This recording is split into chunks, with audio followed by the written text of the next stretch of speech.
होगा जब एक महाकंजूस यमराज से कहेगा, तेल महंगा है, मुझे सूखे तवे पर फ्राई कर लो।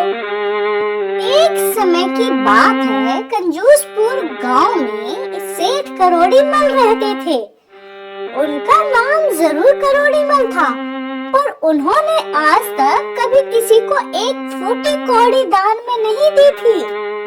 उनके अंदर इतना ज्यादा लालच था कि मरते समय भी उनकी मुट्ठी अपनी तिजोरी की चाबी पर कसकर बंद थी। जब करोड़ीमल की आंख खुली तो उन्होंने देखा कि वो बादलों के बीच एक विशाल द्वार के सामने खड़े हैं। द्वार पूरी तरह से सोने का बना हुआ था और उस पर हीरे जड़े हुए थे। आम इंसान यमराज को देखता है तो डर जाता है, लेकिन करोड़ीमल की आंखों में तो चमक आ गई थी। उसने सोचा, अरे वाह, धरती पर तो मैं बेकार में ही 24 कैरेट सोने के पीछे भागता रहा। यहाँ तो पूरा गेट ही सॉलिड सोने का है। अगर इसका एक कोना भी तोड़ लूं ना, तो मेरा अगला जन्म सुधर जाएगा। इतनी बात सोचते ही उसने अपने जेब से एक छोटा चाकू निकाला, जो वो हमेशा जेब में रखता था। यमलोक का गेट खुरच ही रहा था, तभी यमदूतों ने उसे पकड़ लिया और घसीटते हुए यमराज के सामने पेश कर दिया। यमराज अपने सिंहासन पर विराजमान थे और पास में चित्रगुप्त अपना बही खाता खोले बैठे थे। यमराज ने कड़क कर आवाज में पूछा, बोलो मानव, तुमने अपने जीवन में क्या पुण्य किए हैं? करोड़ीमल ने यमराज के सोने के मुकुट को घूरते हुए कहा, महाराज, पुण्य का तो पता नहीं, लेकिन मैंने बचत बहुत की है। कहो तो आपके लिए एक फिक्स डिपॉजिट खोल दूं, ब्याज अच्छा मिलेगा। चित्रगुप्त ने अपना चश्मा ठीक करते हुए कहा, महाराज, इस आदमी ने अपने जीवन में कभी किसी को एक गिलास पानी तक नहीं पिलाया है। इसने तो अपनी पत्नी के इलाज में भी डिस्काउंट मांगा था। इसके खाते में पाप ही पाप है। यमराज को भी गुस्सा आ गया। उन्होंने आदेश दिया, इसे उबलते हुए तेल की कढ़ाई में डाल दिया जाए। ये बात सुनकर करोड़ीमल बिल्कुल भी नहीं घबराया, बल्कि बोला, रुकिए महाराज, उबलता हुआ तेल?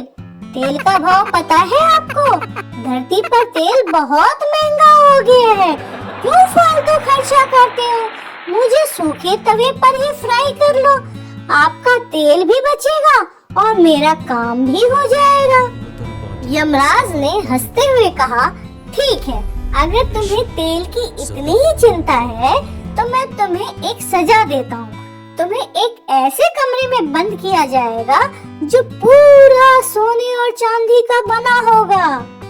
करोड़ीमल खुशी से उछल पड़ा, वाह, यह तो स्वर्ग है। महाराज, आप बहुत दयालु हैं। अब करोड़ीमल को ऐसे सुनहरे कमरे में बंद कर दिया गया, जहाँ बिस्तर सोने का था, कुर्सी सोने की थी, यहाँ तक कि मटका भी सोने का था। पूरे 2 दिन बीत गए। करोड़ीमल को जोरों से भूख लगी और प्यास भी लगी। उसने आवाज लगाई, अरे कोई है, थोड़ा खाना और पानी तो दे दो।